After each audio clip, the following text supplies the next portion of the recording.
बच्चों, आपकी 9th की हिंदी की पाठ्य पुस्तक क्षितिज, इसमें क्षितिज भाग 1, इसमें हम गद्य खंड में प्रेमचंद को पढ़ रहे थे। प्रेमचंद की कहानी दो बैलों की कथा, जिसमें कहानी के 3 भाग हम पूरे कर चुके हैं।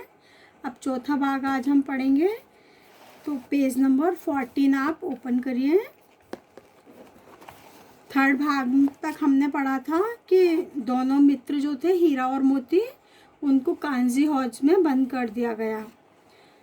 दोनों मित्रों को जीवन में पहली बार ऐसा साबिका पड़ा, ऐसा उनके साथ पहली बार हुआ कि सारा दिन बीत गया और खाने को तिनका भी न मिला। समझ में न आता था कि यह कैसा स्वामी है। इससे तो गया फिर भी अच्छा था। यहाँ कई भैंसें थीं, कई बकरियाँ, कई घोड़े, कई गधे, पर किसी के सामने चारा नहीं था। मतलब खाने को कुछ दिया ही नहीं दिन भर से।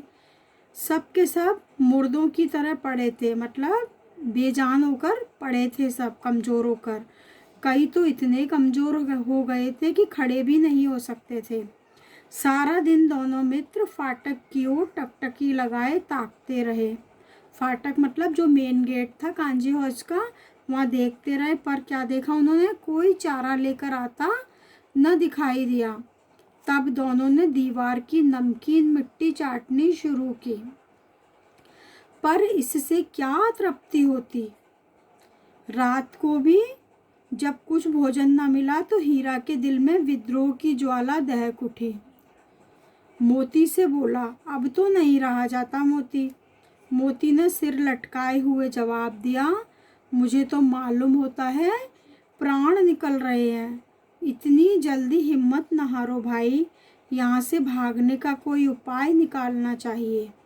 आओ दीवार तोड़ डालें।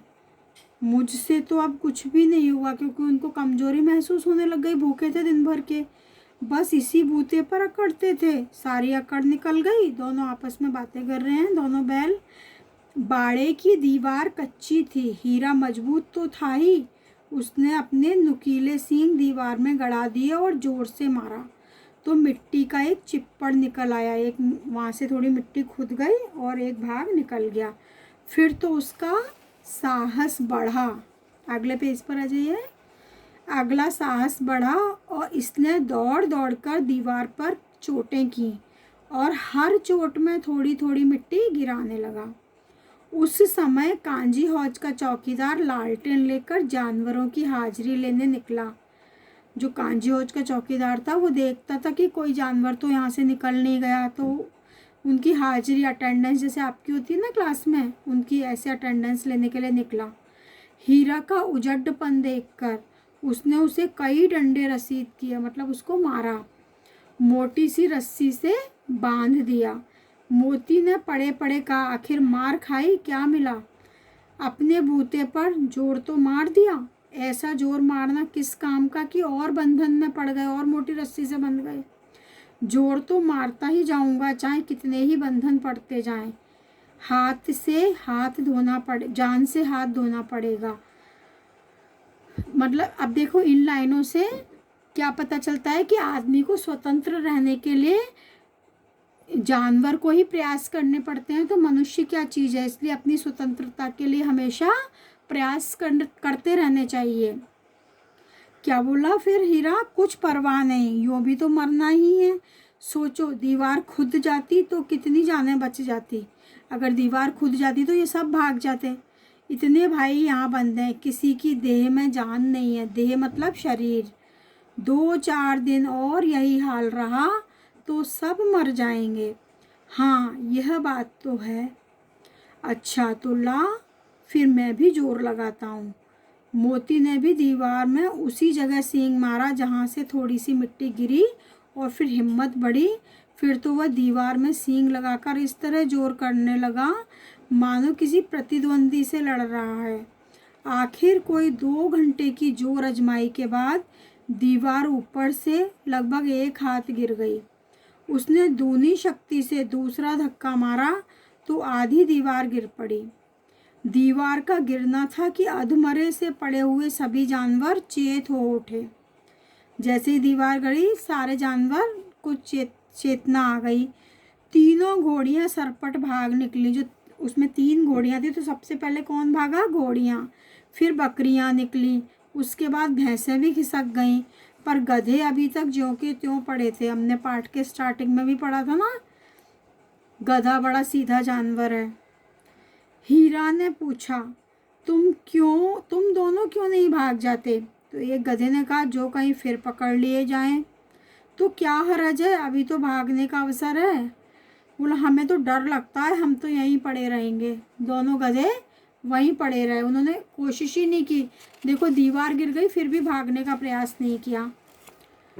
आधी रात के ऊपर जा चुकी थी। दोनों गधे अभी तक खड़े सोच रहे थे कि भागें या ना भागें, और मोती अपने मित्र की रस्सी तोड़ने में लगा हुआ था। जब वह हार गया तो हीरा ने कहा, तुम जाओ, मुझे यहीं पड़ा रहने दो। रस्सी नहीं खुल रही थी, शायद कहीं भेंट हो जाए। कि बोले, उसने कहा कि मोती तुम तो भाग जाओ और मुझे छोड़ दो, कहीं मेरी वजह से तुम भी न पकड़े जाओ, शायद जीवन में कहीं हम मिल जाएं वापस। मोती ने आंखों में आंसू लाकर कहा, क्योंकि उसका मित्र था ना, सच्चा मित्र था मोती हीरा का, तुम मुझे इतना स्वार्थी समझते हो? हीरा, हम और तुम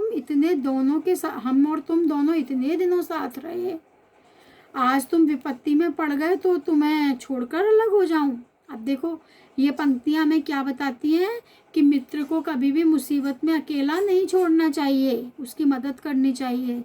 हीरा ने कहा, बहुत मार पड़ेगी, लोग समझ जाएंगे यह तुम्हारी शरारत है। मोती गर्व से बोला, जिस अपराध के लिए तुम्हारे गले में बंधन पड़ा, उसके लिए अगर मुझे मार भी पड़े तो क्या चिंता, इतना तो हो ही गया कि 9-10 प्राणियों की जान बच गई, वे सब तो आशीर्वाद देंगे। यह कहते हुए मोती ने दोनों गधों को सींगों से मार मार कर बाड़े के बाहर निकाला। तब अपने बंधु के पास आकर सो रहा। बंधु कौन? हीरा। भोर होते ही मुंशी और चौकीदार और अन्य कर्मचारियों में कैसी खलबली मच गई, इसको लिखने की जरूरत नहीं। बस इतना ही काफ़ी है कि मोती की खूब मरम्मत हुई, उसे भी मोटी रस्सी से बांध दिया गया। हीरा तो पहले से बंधा हुआ था ही, मोती को भी बांध दिया गया। अब इसके आगे का जो कहानी का 5वां और आखिरी भाग है, ये अपन अगली क्लास में करेंगे।